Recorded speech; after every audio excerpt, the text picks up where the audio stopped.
to Cinema Savants, your weekly dose of movie news, movie reviews, and the occasional rumor. With your hosts, Todd Vandenberg and Rob Steele. We're back. Yeah, that's a Poltergeist reference, which, it's kind of appropriate since the top grossing movie in the world right now is a horror movie. Isn't it? I believe it is. Yeah, puns galore this show. Todd is back. He's not drowned, which is spectacular. It is spectacular. Partly spectacular, anyway. Partly. And I'm wearing F7 shoes. If you don't understand what we're talking about, just keep listening. It'll make sense as we go along. Indeed it will. Yeah.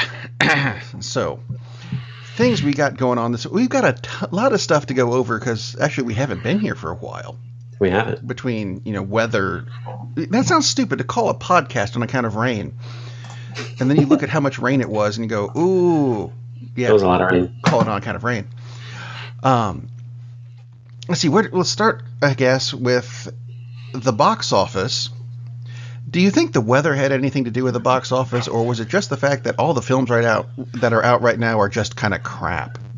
Speaking of rain, it is making it rain.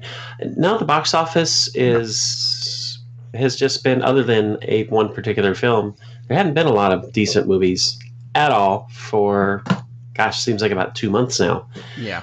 And we'll get to more specifics on it, but one of the things I think is even more amazing about how well it's done, I think I have to stop saying how well this particular film has done, that's a really long way to say it, just a bit. is that probably not a lot of people in Houston or Florida going to the movies. Oh, gee, why not? So that's two pretty big markets that this film, notice I'm not saying it, that this film lost out on. So the fact that dang it, I said it again. Oh. Anyway. It'll be fine. Yeah, I'm about to go into a Monty Python skit. So, yeah, the fact that it pulled in gigantic numbers its opening weekend, and as stated in Variety, if it happens to crack the $60 million mark in its second weekend, which is, the projections are very close, that would be only the 21st time a movie has ever done that in its second weekend. Not horror movies, not R-rated movies, any movie. It's a pretty good thing. It's pretty spectacular. Yeah. They're looking at a 10-day total of $215 million. It's already the 8th highest grossing movie of the year. And granted, overall, it's been a pretty bad box office years, like you said. Not been a lot of great movies, been a lot of fan favorites. It's been feast or famine, basically. There have been several, obviously, huge movies and a lot of movies that did nothing. A lot of movies that absolutely bombed that were supposed to be huge hits or were expected to be. So you have competing Stephen King movies. And I would think heading into it, The Dark Tower seems that this would have been the crowd pleaser. I mean, when you look at the headliners of the cast compared to the headliners in it, which are all unknowns, there's none. Exactly. And The Dark Tower, based on 37 books and 50,000 million words from Stephen King, and it is just based on the one book. It's a long book. It is a long book because it is Stephen King. And it does have the built-in thing, although they did have the mini-series, which, people drew on that. Some people drew. But when I saw it, and I did get a break from all the fun Irma action, and after that was done, because I really needed to get out of any house at all, and saw that, and it was a pretty big crowd for a Thursday, and a pretty young crowd, so crowd that certainly does not remember the miniseries unless they happen to catch it on Netflix or whatever it's streaming on right now, and probably didn't read the book because most of them looked illiterate because they're young. I don't mean it at all, but yeah, huge crowds for this movie. I'll be able to contradict that in a minute, so don't Excellent. panic if you're a millennial or whatever. Yes, I have millennials in the family, and they are quite literate. as far as I know. I haven't had them read to me lately, so they may have lost it. Anyway, I'm going to hold off on the review of it until later, unless you want it right now. Well, actually, I was thinking I was going to give you my daughter's review. Please. I would much rather hear hers than mine. For her birthday, her friends took her to see It. Nice. Because she loves horror movies. Only one in the family, which is really weird. But yeah, she loves horror movies. Her friends love horror movies. They went to go see It. And they went... I guess it was Friday afternoon. Went to the 2:00 show because they could. They're out of school. They're in college now. And at 2:00, I knew they were going to start the movie, and I have to go pick them up at around 4:15. That's fine because apparently they had a ride to the theater and not from. The reason I'm telling you all this is because I have more information on that than I do the movie, because I got a call at 3 that said, Dad, can you come get us? This movie was utter crap, and we've left. Wow. Which, yeah. I mean, they walked out on it. There were just 4 people in the theater, and they were it. Wow. They said, I understand it's slow. I know there's a build to Stephen King movies, but holy cow, there's nothing to this movie, and Kevin fell asleep, and since he was driving at the time, I'm like, well, then he can bring you home, because he's that's Dad thinking. But yeah, they got up and left. Wow. Was it that bad? No, they should have stayed, because it is a slow build, but it does get better. The odd thing to me about it is a slow build, but they should have done more with the slow build, because there's not a lot of... Well, I mean, they go back and they do some exposition as to, this evil has been there for a long time, and Pennywise has shown up in like old photos and even old illustrations and blah, blah, blah. But like it's... Doctor Who. There you go. It's just not very compelling the way it's put together. I mean, there are scares that come early, and thankfully there's more to the character of Pennywise than just jumping out and going boo, which is what the previews make you think. So there is... he does have that charm to him, not nearly as much as Tim Curry did, but he does have that aspect to the character where he's being kind of a friendly clown that's creepy at the same time, because after all, when you first see him, he's sitting in a storm sewer talking to a kid and enticing him to come in. I've got beer and chocolate. Oh, yeah, perfect. Yeah, to me, it's not that it starts out too slowly. It's that it doesn't put in enough background, which it almost seems, in a way, it almost has too much, because it does start slowly. There are nice scares throughout that, so it's not like it's just an hour of exposition and, oh my God, when does it start? I mean, the scares start pretty quickly. But overall, I'd say it's good, but not really good and not great. I mean, I'm really surprised that they didn't stay, but I totally understand, because it is kind of slow. And again, a lot of times when you're younger, you do want things to get going quicker. These millennials and their short attention span. Yeah, exactly. Except that's not really true. That's not the case. I mean, the movie is a slow build, just like you said, like a lot of King things are. But for instance, The Shining has a very slow build, but it's really compelling throughout. Whereas there's not enough there to really just grab your interest and just hold on to you by the throat like a horror movie should. It's interesting, not saying it isn't, but I can totally see why some people might think, man, nothing's going on, even though there are things. There's just not enough early on. It gets faster and faster as it goes along. The action picks up, but it's just kind of missing something. I'm not sure if the Pennywise performance isn't... No, it's the script. His performance is fine. It's not Tim Curry, but it's fine. The kid actors, they're all good. I can't think of his name because I'm an idiot and I should have looked it up. But the youngest Where is his name? Where is his name? He is here, and I still can't find him. There he is, Jaden Lieberher. He is also in The Book of Henry, and he was that movie absolutely got ripped by the critics and didn't make any money. I really like the movie, and he is fantastic in that movie. He is fantastic in this movie. So the young actors are really good. It's just, to me, the script should have been kind of amped up a little. And I don't mean just jump scares or something, but there should have been more going on early. And despite the fact that, you know, you learn a little more about the kids as you go along, there's still, most of them are still just kind of like one-dimensional. Yes. Oh, this is the wisecracking kid. Oh, this is the hypochondriac kid. I mean, there's really nothing much more to most of those characters than that aspect. And you got 2 hours and 15 minutes. You should have developed those characters more. Build them a little. Than they did. And Pennywise, there's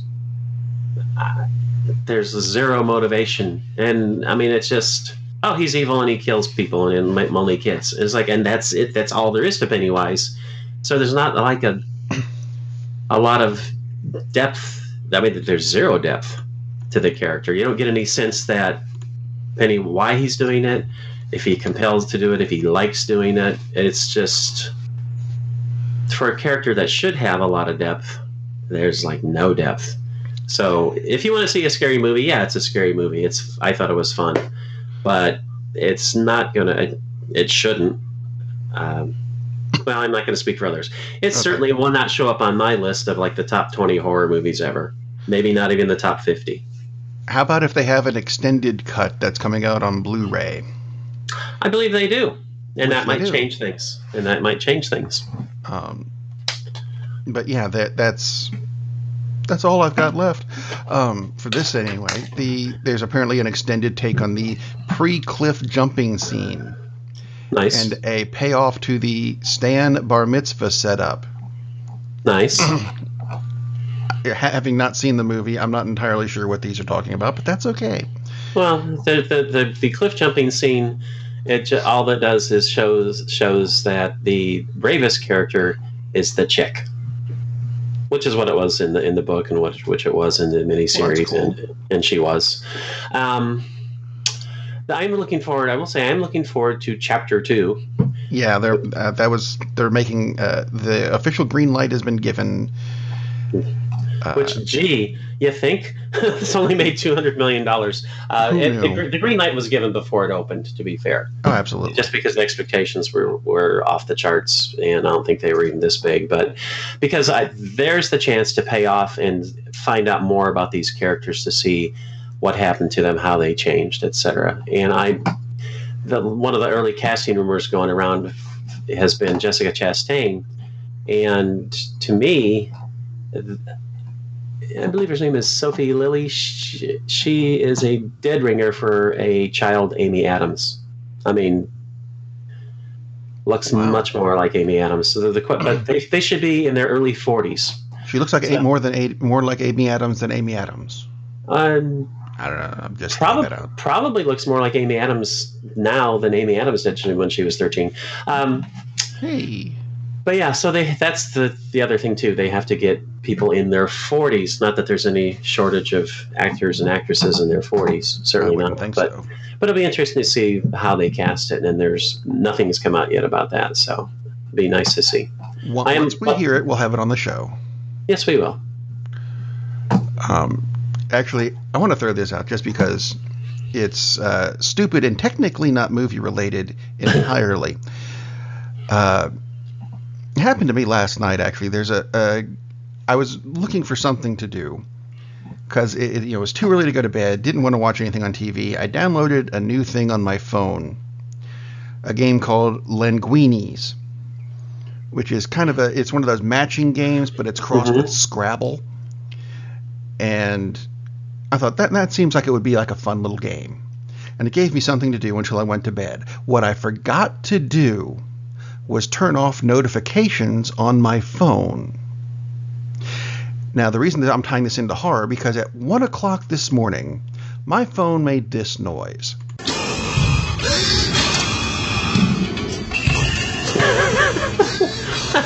All right, then.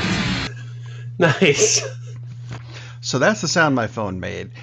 At 1:30 in the morning, yes, I'm asleep. Yes, it scared the crap out of me.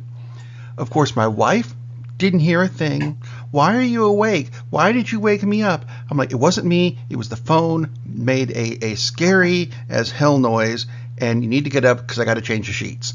I mean, this was freaky as hell. So that's my scary thing for the week. I don't need to go see it. And my review of the game, if you want to get linguinis, you go right ahead. But turn off the notifications, otherwise you'll have to change your sheets. Just saying. So anyway, let's go ahead and get the bad news out of the week. Out of the week. Bad news out of the week. We don't need any. Out of the way. Harry Dean Stanton died. Yeah. Which was that sucks. Very sad, and I did not realize that.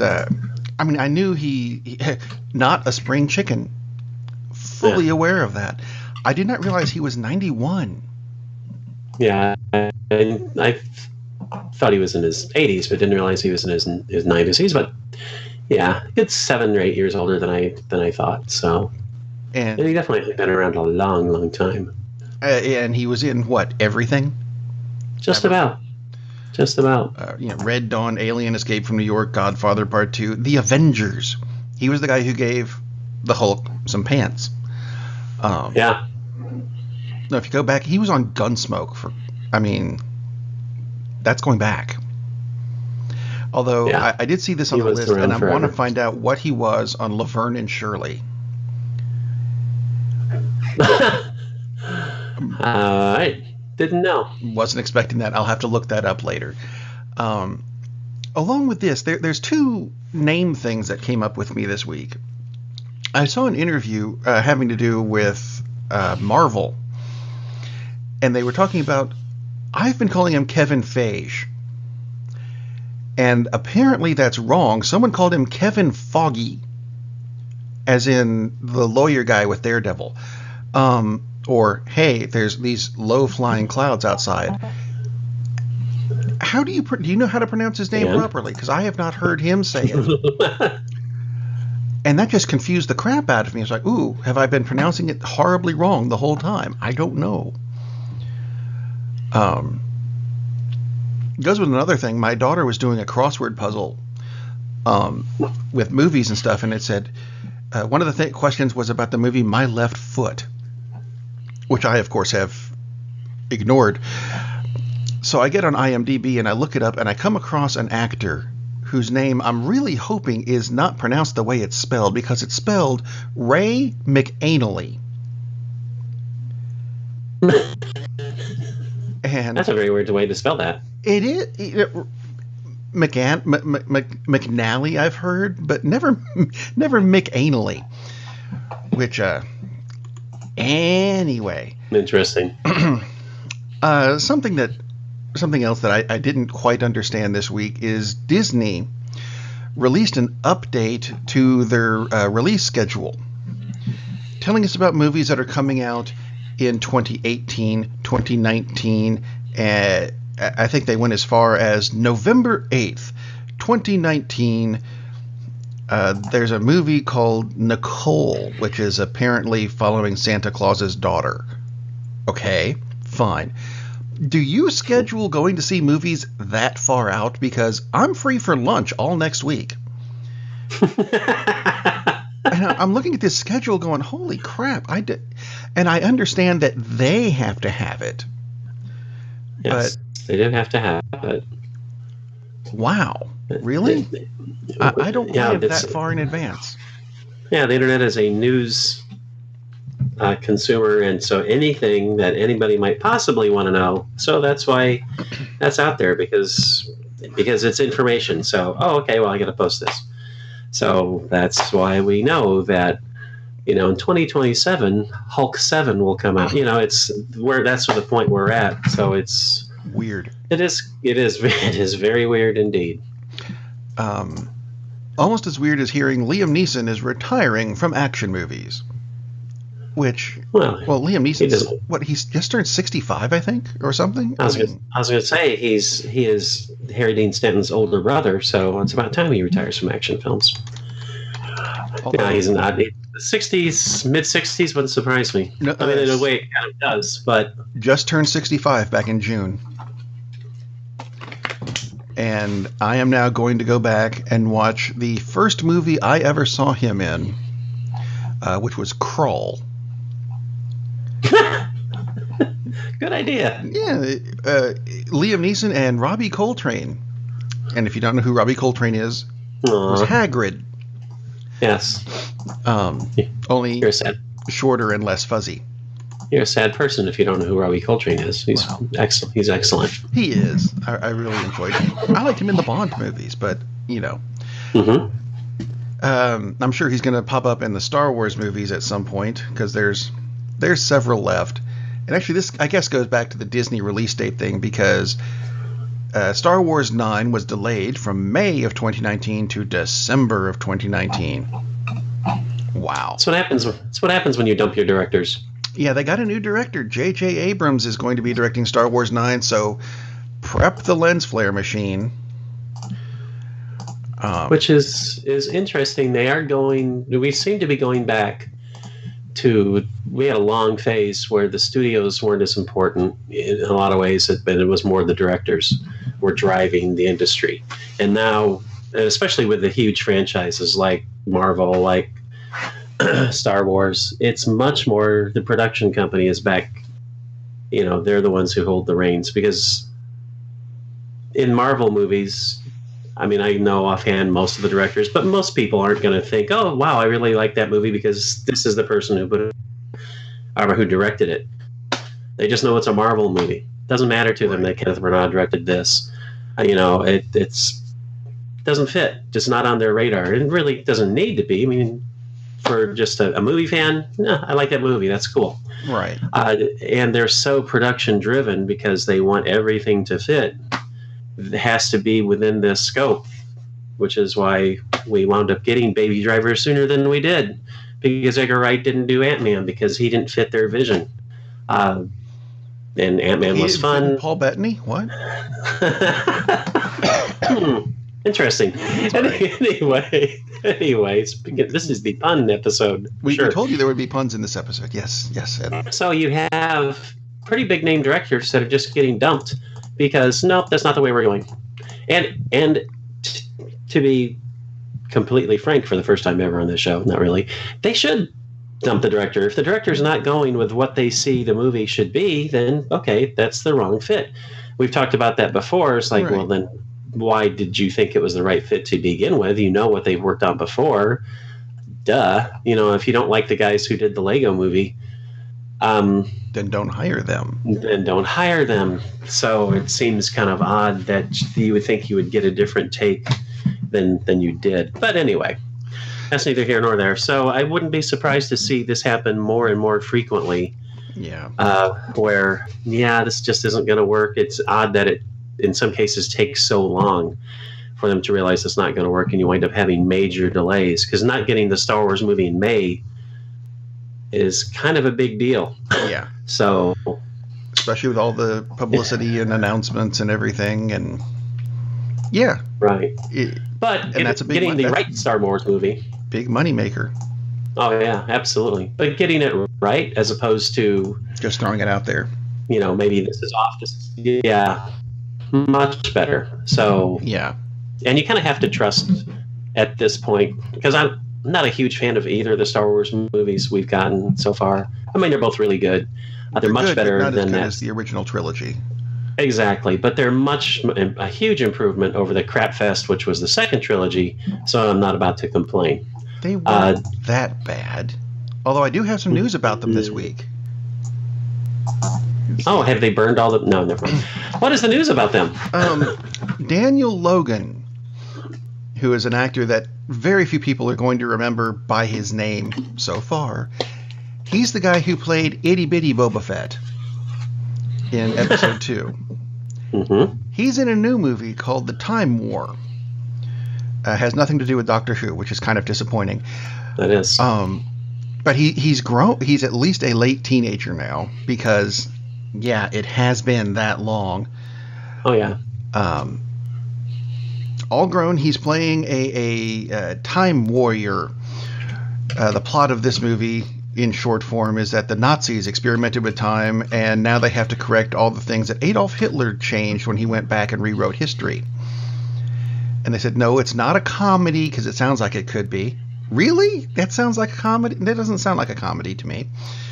But that's where they're going with this movie. And near as I can tell, the only reason it's getting publicity is partially because Daniel Logan's in it, and we go, oh, look, Boba Fett grew up. And somehow, the movie is narrated by Christopher Lee. Okay. I'm not sure how they pulled that off. But any movie narrated by Christopher Lee can't be 100% bad. It's going to be 98%. No, I honestly don't know how it's going to be. But it'll be an interesting movie to see if when a trailer comes out or something. I do have to say it's interesting to see a photo of Logan, because it's that's definitely that same kid. You can kind of see it in the face. The rest as soon as you said it's narrated, absolutely. Yeah, the restroom is rather large. But seriously, the moment you said it's narrated by Christopher Lee, my interest in this increased by about 1,000-fold. Yeah. I mean, wow, that has potential to be cool. I wonder if they just went back through all his performances and just pieced it together from. That would be kind of a strange reading. That would be. It's all outtakes. It's all outtakes from. As an audio engineer, that would be horrific. And the Wicker Man. That would be great. And a nightmare. Speaking of audio, and this really has nothing to do with our show, but I'm throwing it out there anyway because it came up in the search for news this week. The band King Crimson, right? Are you a fan of King Crimson? Yes, pretty cool. Okay. They're releasing a box set that has 27 discs in it. Now, I looked this up. That's a lot of discs. They've only got 13 studio albums. So if they somehow stretched each album out to 2 discs, they've still got a disc left over. Outtakes, live performances, blah, blah, blah. I mean, you know what they're filling it with. That's pretty wild. And do they release box sets these days? Don't they just tell you this file is this big? Have fun downloading. Oh, Lord, that would be enormous to download. Even that just audio. Wouldn't it? That'd be fun. Although, speaking of downloading, and that would require the internet, which brings me to the Internet Movie Database. Uh-oh. Now, you've heard me complain about their ads before. What is their ad right now? The background ad on IMDb. Okay, we're back to, I think it's Amazon Prime.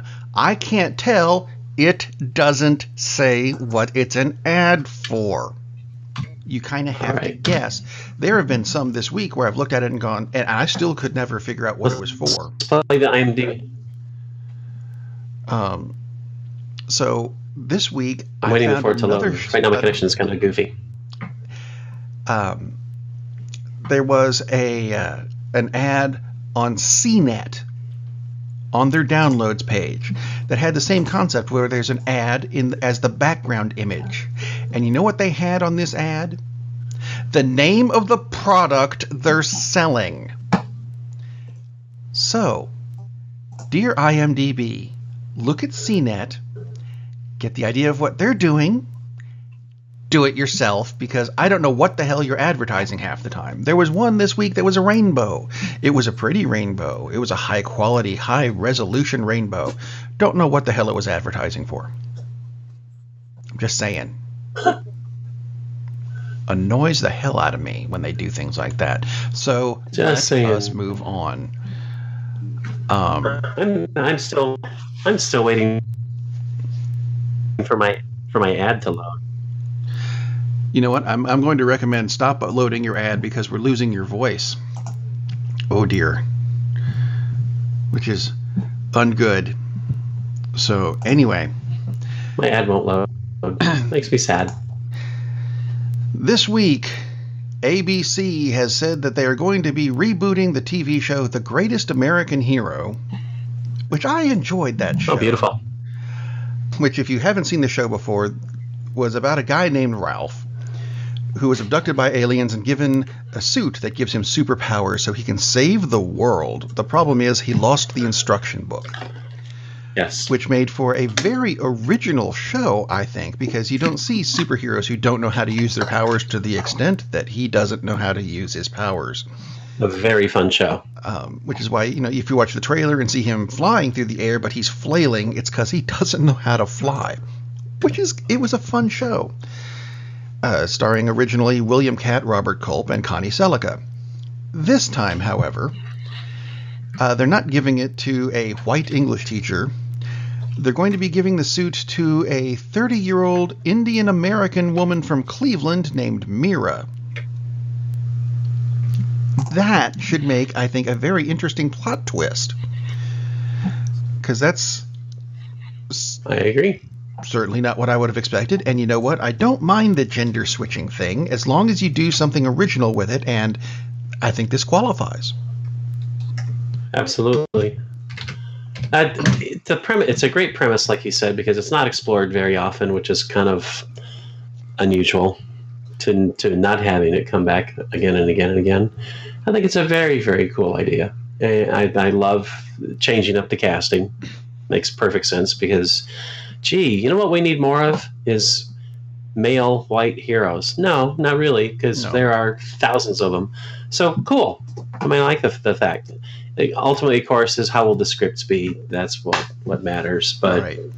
I'm really looking forward to this because, again, this is not something that's being rebooted because, we just did our last version in May. Like it seems, there's so many of the reboots are just constant. Yeah. So this has been a long time ago. So really like the fact that this is coming back. If it's, I can't say if it's half as good, because if it's half as good as the original, then it really won't be very good, obviously. Right. But if it comes close to the original, this should be very, very entertaining because that was such a fun show.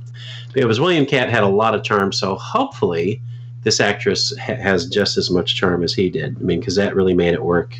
It'd be interesting to see, too, who plays the Robert Culp type character, because he was a big part of it. Yeah. Connie Selica was almost a background character at this point, which I'm not knocking Connie Selica. I'd like to be knocking... No, that's... sorry. Yeah. Too late, you're married. Anyway. Yeah, I know. She wasn't that important, and that's something that can change, and probably something they will change, because in this version, the Connie Selica character will be a guy. Maybe. So... good point. Maybe not. Maybe. So that would be fun too. Yeah. So, yeah, this is to me, this is really cool news because that's such a fun show. I mean, it's a very fun show, and hopefully this will be just as fun, just as lighthearted and entertaining. Because there doesn't seem to be a whole lot of shows that are just light and funny and well done. There are like a lot of light, funny crap fests that are on, like Kevin Can Wait. Yeah. Anyway, on to good things. Yeah. Well, how about Matthew Vaughn doing Man of Steel 2 while we're doing Superman things? Yeah. Would that make it more interesting for you? Because I know you did not care for Man of Steel 1. Not at all. I didn't care for it at all. Yeah, if they make Superman realize that it's okay to do things and save people, that would be kind of cool. I mean, we're past that point because he's not going to not save Dad because Dad says no. He's not going to, break his promise and save the lives of a bunch of kids because, people might know what you can do. I was like, let's not that happen. Right. So, yeah. I mean, the guy who did the, why am I blanking out? Kingsman. Yeah, right. That's very cool. Very, very cool, because those films have a lot of style, a lot of action. They're light, Warner Brothers. So the fact that they're going with him, to me, speaks volumes that Warner's may have finally caught a clue and realized, you know what? It doesn't all have to be the most grim freaking thing on the planet every time out. Superman is supposed to be the light character, Darkman. Batman is Darkman. Batman is the dark character. But Liam Neeson retired from doing action movies. Ooh, nice fill-in. Thank you. Liam Neeson would have been an excellent Batman. Actually. It would have been. And still could be Thomas Wayne in some incarnation, but no, let's not go there, because when they do, as you were talking about Flashpoint Paradox, they already have the guy that played Thomas Wayne, and he'll be excellent because he would be an excellent Batman in any way aside from that. Yes. But those characters always have balanced out light and dark, optimism versus pessimism, or pragmatism, if you want to view Batman that way. And it just did not work for me to make Superman this dark character. It's frankly stupid. Yeah. I mean, what do people think of the Christopher Reeve version? It's because he's just a joyful character who enjoys being who he is. And yes, there were some angsty moments, of course. And yes, there was the time when he decided to change the Earth's rotation and move us back a day so Lois would be alive, which kind of things, well, you could go back even further and get rid of Hitler, but thanks for nothing, Soups. Anyway, yeah, that was actually a bad moment, but it's also kind of cool. Actually, we'll even get to that bit in a minute, I think. Excellent. Did have a bit more casting news with the Titans series, though. Nice. I mentioned last week they were talking about having Hawk and Dove as characters on the show. Right. And now they've been cast. Alan Ritchson as Hawk and Minka Kelly as Dove. Alan Rickman, what? Not Alan Rickman. Alan Ritchson. Ritchson, only with a T in it, just to make it difficult to pronounce. I'll be honest, I'm not familiar with either of these actors, and I'm only peripherally aware that Hawk and Dove even exist. But it's news on stuff that we cover, so I'm passing it on. And very interesting characters. I think very cool characters. I like the Hawk and Dove characters. I am not at all familiar with them. Well, I'm much more familiar with when they were brothers. Well, yeah, of course. The Justice League Unlimited version is about all I know. Yeah. That would be the one episode in season 4. I don't know. Anyway. But the new incarnation kind of carries over. The new incarnation of Dove still kind of carries over that dynamic, and I think that's a really cool. It's just a neat concept of Hawk and Dove, and obviously what they represent. And if you don't know what they represent, stop listening because you're an awful person. No. Yes. No. Anyway, how's this? You can listen to this because this is really good news. Stan Lee thinks that eventually Marvel will in fact get the rights to the Fantastic Four and the X-Men back, so they can put them in with the rest of the extended universe. Hopefully while Stan is still around to do his cameos. You know what they're doing? They're secretly doing, I swear to God this is true, although I have no reason to think that. They are filming cameos right now with Stan. They have like 80 in the can, so they can just insert them in for 600 years. I can verify at least 5. He's not kidding. I was about to say, no, he's already filmed his next 5, so that's through what, 2019? Well, the thing is, they're set pieces, and they can be inserted in any film. Exactly. So it's, and actually, I really had no knowledge of that, but it makes perfect sense. Why wouldn't you? Exactly. Because they're fun. They're fun little moments. Yeah, I think that's great. And talk about planning. It's like, well, okay, basically the founding father, and you got Ditko and you got Jack Kirby, but still, basically the driving force of Marvel. Let's use him while he's here because he's fun to have in our movies. So I like that a lot. Wanted to see what you thought about this because I sent you an image this week. Yes. Of the new look I saw it. Of Hellboy. And which is, another comic book movie. See, that's my segue. I think he looks like Ron Perlman with longer hair. But that might just be me. They did a very good job of bringing back the other look. Yeah, they did. But when you said new look, it's like, and it is a new look, but it's not, because a lot of times with reboots and remakes, it's like, oh, let's change things up. And it's like, oh, God, no. I mean, look, Hellboy is 3 inches tall and he's green. He looks like Hellboy. And like you said, even more importantly, he looks like Ron Perlman as Hellboy. Right. He's even more ripped than Ron Perlman's version, which is interesting. No reason not to. So a little bit of a change, but of course he does. He looks like Hellboy. He looks exactly the way Hellboy is supposed to look. Like you said, hair's a little longer. It looks a little different, but it's a different actor. Right.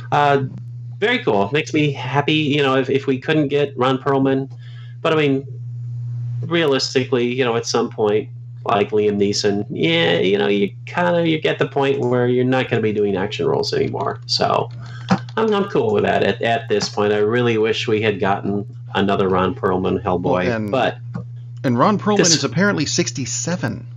Yeah, and so I've only seen, and of course I don't have my browser up to find out what his name is, but he was in Stranger Things. That's the only thing I've seen him in that I can recall. But he was very good in Stranger Things. David Harbour.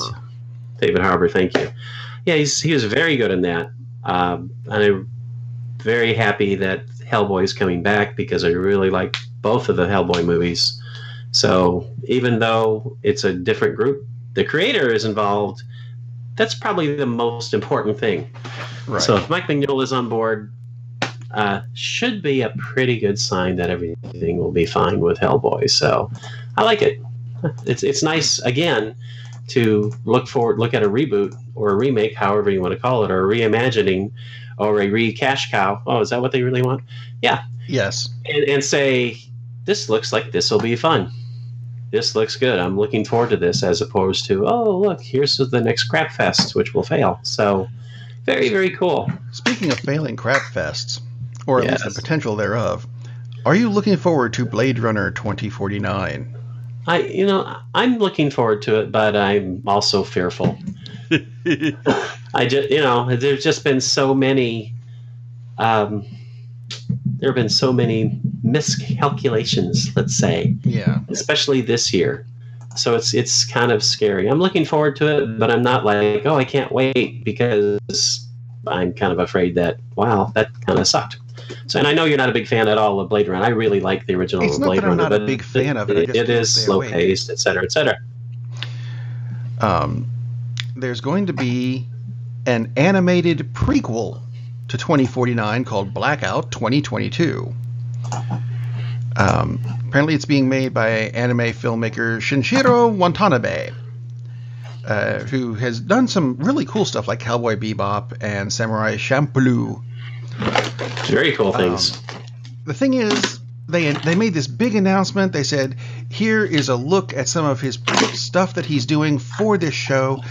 The 2049 opens on October 6th, which is, 2 weeks from now. No mention of when the prequel anime thing is going to be released. That's my only knock on it so far. Seems a little odd, doesn't it? Big announcement. Ooh, we forgot to put the date. Seems like the clock is ticking. It could be a Christmas thing. It'll come out at Christmas. Which brings me to one of my favorite Christmas movies. Now, normally I am not into the holiday thing at all whatsoever, but this I liked because there's going to be a forthcoming Christmas book based on Die Hard. I am really looking forward to this. It's called a Die Hard Christmas, the Illustrated Holiday Classic. And I have acquired the first 3 pages of text. This is written like a kid's book. So, nice. You ready for this? I'm going to read you the first couple pages here. Please do, Uncle Rob. Please read to us. 'Twas the night before Christmas, and up in the tower everyone was partying except one wallflower. John McClane missed his wife. Things just weren't the same since Holly moved west and changed her last name. He tried to win her back, but still she said no, while unbeknownst to them there was trouble below. A truck had pulled up, and who should disembark but 14 men whose intentions were dark. Ooh. I want the rest of this because holy cow, that's just awesome. That absolutely sounds awesome. That's exactly what I was thinking of. And it's illustrated. It's illustrated like a kid's book. I'll see if I can put some pictures up on the website or something.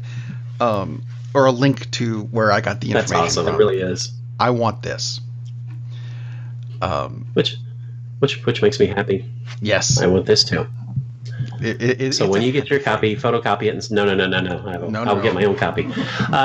We do not endorse copyright violation and stealing intellectual property or real property. Nope.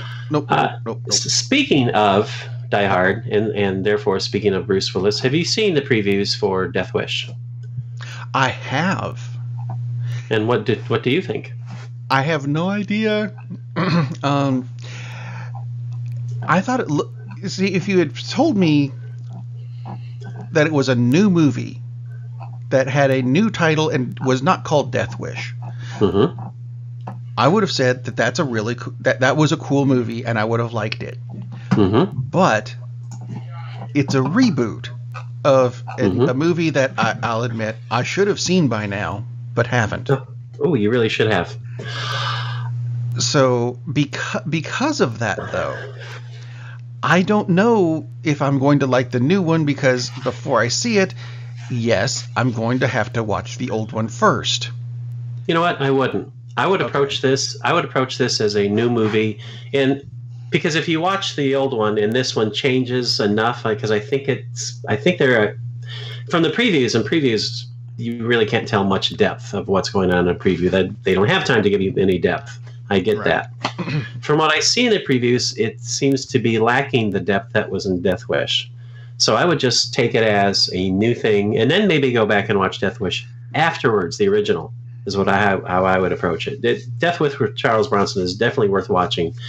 I think he was in 4 of the damn things, and the only one worth watching is the first one. Exactly. But there's a lot of character development because he's an architect. Even though it's Charles Bronson, who was like one of the biggest action stars of the 70s. Yeah, he very much in this movie. He's very much like Liam Neeson is in his action movies. He's just a guy. Well, take that back, because Liam Neeson is a guy with a very specific set of skills. Charles Bronson has no specific set of skills. He's an architect. That's all he is. He's just a normal guy. His family gets mugged. Terrible things happen. And he doesn't just decide to, I'm going to be an avenging angel. He's just emotionally broken. He's like normal people would be. And an event happens, and he just kind of happens to handle the situation. He didn't expect to, but he did. And that changes him, and that puts him on this path of, I'm going to take business into my own hands. But he gradually builds towards that. He just doesn't flip a switch and think, I'm like the stereotypical Clint Eastwood thing, and I'm going to take care of things. He's not Dirty Harry at all. But the character changes throughout the entire film until at the end he's a different person that he started with. I don't know at all that this is going to have any character arc, judging from the previews. Something happens to his family. You can tell that from the previews. So I don't know what happens other than something bad. But I don't know if he just, I'm going to take care of this, or if he follows that same path. I hope he follows that same path, because that's what makes Death Wish, the first one with Bronson, a great movie. Because it's a revenge flick, it's an action pick, but it's a character study. And it makes perfect sense the way that could happen to one person, where this terrible event happens and it changes him, but it takes a long time to change him.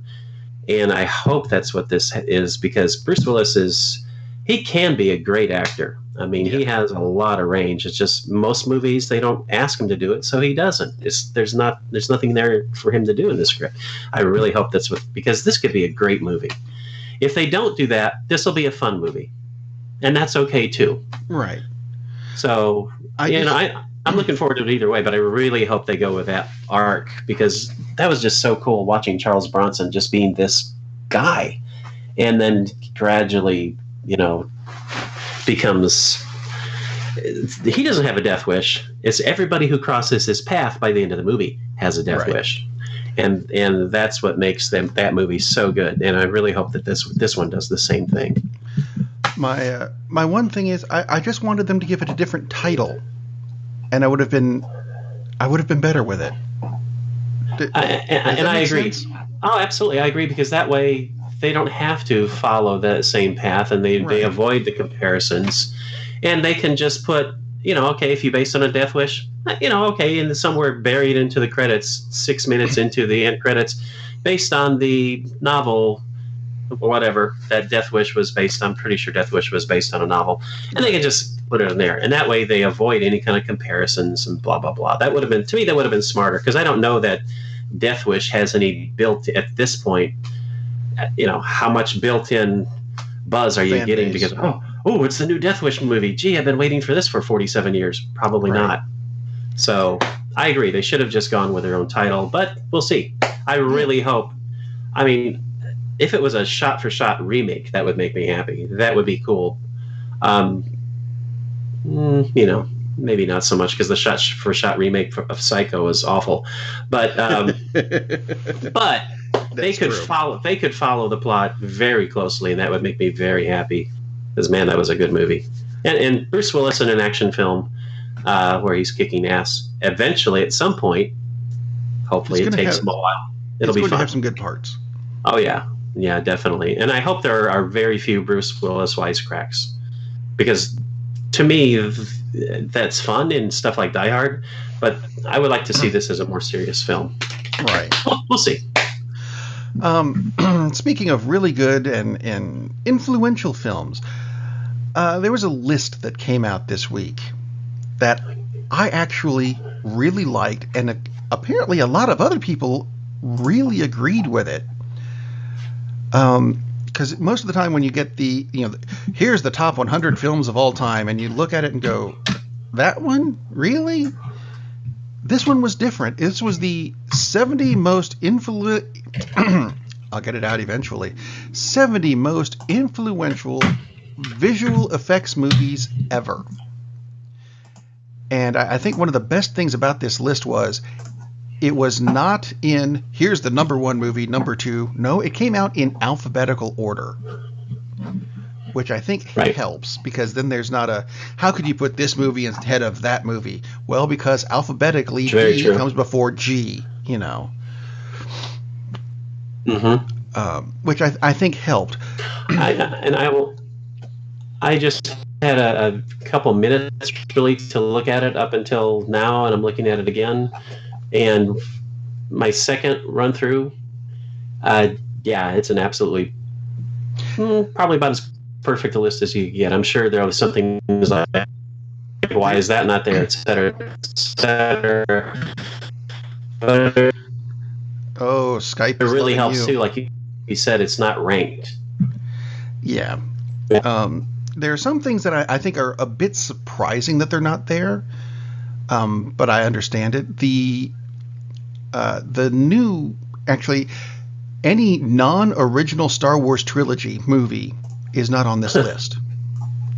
The prequels and the postquels, can we call them postquels, are not on the list, which I think is a good idea, because apart from, I think it was the war scene, the actual battle in Attack of the Clones, everything else we'd seen before. The way they did that battle was different. And I think it was good, but not necessarily enough to put it on this list. Let's see, toward the end of the list, Tron is on the list. Tron 2 is not. Because even if you don't like the story or the acting or whatever, the visual effects were awesome. I totally agree. And to me, here's the big difference. These are not the best visual effects movies. These are the most influential, and I think that's why all the Star Wars prequels, postquels aren't on there, because they're not groundbreaking like the Star Wars films. And I think that's what happens with Tron and Tron Legacy. Right. The effects in Tron Legacy are great, absolutely, but Tron was, you'd never seen anything like that before. No. And that's the difference. And I'm not saying Tron Legacy doesn't belong, but to me, there's a big difference between Tron and Tron Legacy, and that's why, I mean, with things like The Mask, which is not Mask, but The Mask, the Jim Carrey thing. And that was, whether you like the movie or not, some people love the movie, a Zack Snyder movie, by the way, and I think it's a really good movie. but again, the effects were different, and that's where the difference comes in, is that because they set new standards every time, which is why Citizen Kane is on there, because people think visual effects, Citizen Kane, yeah, it's deep focus, where everything stays in camera, and you can see an object which is a foot from the camera, and you can see an object which is 500 feet away, and it's all in focus, and that was a very, very innovative for the time. Yeah. So that's why the Matrix sequels aren't in this, even though they had crap stories, but they had an awesome car chase in the second one. That's why it's exactly. And that's why the Matrix is in there, because of bullet time. Exactly. Which is, it seems like we're getting to the point where, if they decide to redo Everybody Loves Raymond, there's going to be bullet time in it. It's in everything. Life of Pi, which I was bored to tears with. I really did not like that film. But the effects were incredible in that film, considering that virtually the entire thing, except maybe 6 actors and a few scenes are visual effects. The original King Kong. Love the fact that the original King Kong is there, as is Peter Jackson's on here a lot, as he should be. But the Peter Jackson version definitely belongs there. Anything. The Thing, which is great because it's practical effects. Again, this is not computer effects. This is visual effects, and I love the fact that The Thing, as in the '82 version, the John Carpenter version, is in there. No, there's to me, I think there's 4 movies that I would actually put on this list. Yes. I'm not sure what I would take off. Well, okay, there's one I would like to take off. Okay, tell me what the 2 are first. I want to hear. Oh no, we're going to go through what should be there first. Okay, let's put on what should be there because first. The remove thing is going to cause an argument. Yay! I would put Dark Crystal on this. Oh yeah. Because yes, it was a Muppet movie, but it was so much more than that, and there were some incredible visuals that ended up being used in a lot of other things later. I wholeheartedly agree, because they're obviously big puppets. Oh, yeah. And the fact that they are obviously big puppets disappears within minutes. You get lost in the characters. It's that absolutely. That's an incredible achievement. Maybe because it wasn't that influential, because no one can really pull that off except the Henson Studios, it seems. Yeah. So maybe that's why it's not on the influential list, but I would still put it on there. Absolutely agree. What do you think about Willow? Gosh. Yeah. Because there were some great visuals in that. I'm not sure. I would have to watch it again, because it's probably been 20 odd years since I've seen it. Yeah. Offhand, I would say, from what I recall, sure. There were some great things, yeah. One of the first morphing films, which I'm pretty sure it predated, I know it predated like Terminator 2, which was on the list because of the morphing effects. So yeah, I'm all in favor of Willow. Something I thought was interesting, and I'm not sure which one to put on, but there are no Star Trek movies on this list. True. Odd. I would probably go, and I saw this on one of the message boards and went, that's a very good point. Star Trek 2 had a lot of computer-generated effects that we hadn't seen before. And I mean, not just because that was the biggest of the Star Trek movies, but because it had those effects in it. I would think maybe include Star Trek 2 on here somewhere. Which, by the way, was just playing and re-released at the theaters last week, which is pretty awesome that they did. Was it the 40th anniversary of it, I think? I believe so, yeah. And the other movie I would add, and I know you're going to disagree with this one because I know you don't like these movies, but and I'm just saying the first one, not the whole freaking series. The first of the Harry Potter movies. Oh no, There were some awesome visual effects in that movie. I'm not a fan of the visual effects in the movies. I mean, I think they could have been done better, but I also think that was kind of a conscious choice to make it seem a little there's kind of a sense of unreality to it, which fits in with the magical concept and stuff. So yeah, I'm definitely on board with that. Shocker. Yep. And now for my removals. Uh-oh. Actually, I'm going to say the first removal I want to get rid of is actually Back to the Future. I can see that. Because I'd replace that with Buckaroo Banzai, because damn near everything that came from Back to the Future was already in Buckaroo Banzai, with the exception of the flaming skid marks. Which is, not exactly innovative put on the list. Or influential. Yeah, flaming skid marks. Let's put that on the list because of the flaming skid mark. No. Yeah. And, all right, now the one that's going to spark an argument, because I know you like this movie. Well, let me first add one. Okay, yes, go ahead. Before we get into an argument and the show's over forever. Yep. 1933, The Invisible Man. The Invisible Man, where he unwraps the bandages, and he's not there, and it's 1933. I thought that was on the list. It's not on the list, is it? It's not on the list. I was just flipping through it, and I'm like, what? Really? Wow. And again, maybe they felt, well, it wasn't influential, but I think it is, because it sets the stage for all these in-camera tricks. Yes. And basically it's green screen, blue screen. That's how they did it. And I was kind of shocked that wasn't there. So again, not knocking the list, but because this is really well done compared to a lot of these things that you see. Anyway, back to removals. Like what you said, The Invisible Man, Darby O'Gill and the Little People.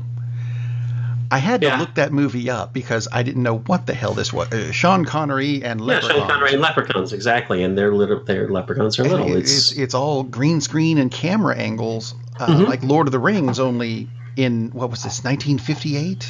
Right. Yeah. And it's not as well done, obviously, as Lord of the Rings, but it's the same technology. And it's a fun movie, by the way. Definitely a fun movie. It's cool. Yeah. So I totally can see that. On the list. And now... Anyway, the show-ending moment. And now to remove... because I went back and watched this... Well, I skimmed through the movie again. Yes. And apart from the molten steel version of the Warner Brothers logo, I did not see anything in Mad Max Fury Road that required it to be put on this list. No, because I agree. Everything else I've seen in other movies. I agree. I like the movie a lot. You don't care for it at all. And I really, really love the movie. But I don't see anything influential. Now, in Mad Max, I could see the inclusion of Mad Max much more than, and not really, because it's just an extended car chase movie. Right. But no, and maybe they're thinking of some technical aspect that I'm not thinking of as far as the depth of field or whatever. But no, I really don't see the context for that. It makes me curious as to what exactly they were looking at, because I really enjoy the movie, but that doesn't mean it belongs on an influential list of effects. To me, it's just... The reason I'm told it was on the list was because they didn't do computer-generated effects. They actually endangered people's lives by making all the car wrecks real. Oh, sort of like... Why? Oh, sort of like Harold Lloyd did back in the 20s, and Buster Keaton did before Harold Lloyd. I mean, no, that's not influential. No. Everything I saw in Mad Max Fury Road, I also saw in Beyond Thunderdome, only now it's in 1080p. Yeah, talk to, if you want to talk about real effects, and talk to Christopher Nolan, which is why Inception is on here, because so much of it, everything they can do in practical effects, he did in practical effects. Dunkirk, there's no green screen in all the the dogfights in Dunkirk. Those are all Spitfires from the 40s versus Fokkers from the 40s, and they have cameras on the wings. There's no computer-generated effects in those dogfights. Now, actually, if that's what we're talking about with this list, should there not be a Jackie Chan movie on this list? He is the living visual. Yes. But if you're going to go that route, Jackie Chan should be his own category almost. But yeah, I totally agree. Mad Max Fury Road, I don't see why it's on the list. I mean, I really enjoy it, but there's nothing that I can think of. I went back through it and went, That's Charlize Theron's arm, which of course showed more emotion in that mechanical arm than she showed in the entirety of Prometheus. Hey, they really cut her arm off, so practical effects. Oh well. Yeah, that shouldn't be on there. If that's what you're going with, and that's why Forrest Gump's on the list, because they chopped off Gary Sinise's legs. And I am glad to see Forrest Gump on there. Yes. I think it's awesome that Gertie the Dinosaur is on there, just like one of the first smoothly animated films. That's very, very cool. Babe, I love the fact that it's on there because it's the best early example of talking animals where it actually matches perfectly so well. And that's a great movie. It's like the perfect family movie. Blade Runner, I'm going to go to sleep. And there was another one on here that I was happy to see that people typically probably wouldn't think of as, Seventh Voyage of Sinbad. People definitely think of it as special effects, but I'm thrilled to see that it's on there because stop motion animation. And I don't know that I would actually put that on there as influential because Harryhausen had been doing that when since he was an assistant on King Kong in the 30s, but it's kind of the height of it. So I can see putting it on there because it's so beautifully done. War of the Worlds, blah, blah, blah. I guess the one thing that I would throw out that I was pleased to see that on there as opposed to just is Forbidden Planet. Forbidden Planet is a movie. It's a fantastic movie based on Shakespeare's The Tempest. Somehow, this is like one of the movies that absolutely they should reboot. It's, 61 years old at this point. The special effects in this, a lot of it is matte painting, but my God, it's so well done. And the monster of the Id, and it's this electrical creature, and that's all animated, but it's seamless. It's beautiful, especially for the 50s. Why no one has gone back and revisited that as a project to do is absolutely beyond me. I mean, they did Lost in Space and they didn't do this. I mean, come on. Yeah. But then again, I'm afraid they would redo it and make it another crap fest. So let's just leave it alone. I'll just watch this one again. But it's a really cool list because there are some films in there that you don't think of as Young Sherlock Holmes. You don't immediately think of as good visual effects, but then you watch it again and you go, what? The Stained Glass Knight. Yeah, exactly. I mean that Attack of the Cupcakes. Yeah, very fun movie, very cool movie, very and like groundbreaking visual effects. That's what this is all about. Exactly. And totally on board with your suggestions for removals and additions. Wow. Those are all. Yeah, I know you're shocked. Just because I really like a movie doesn't mean those effects were groundbreaking. I don't. Like I said, there has to be something missing from why they included Mad Max Fury Road, unless it really was. They just thought, well, it's all practical effects except for the sandstorm, unless he really generated a sandstorm. Now, if he really generated that sandstorm, now I'm impressed. I'm impressed now. If you'd like to comment about any of this, go ahead and email us, cinemasavants@coil.us. We have an email address. Haha. We do. Let us know what you think. And whatever you do, don't use Skype to connect to send your text either. Because not today. We apologize for any rough cuts in this episode. I'm guessing it's Irma's fault, and I'll just say that. I'm going to be editing later. Okay, last thing that goes with this list, and probably with the show today. Did you ever get around to seeing Valerian? I did not. Did you? No. Okay, good. So I'm happy for you. No list inclusion for you. That's okay. No one else saw it either. Yeah, really. Oy. And on that note, I think we're going to end the show now because I'm going to need to go do editing. Whee! I think that's a great idea. Have a good week, everybody. Ariel! Upa! Ride! Do you think they will let me live in Montana? I was thinking of the immortal words of Socrates, who said, I drank what? Man, we have a weird job. It's shameful, but it's a living. born. That's the end.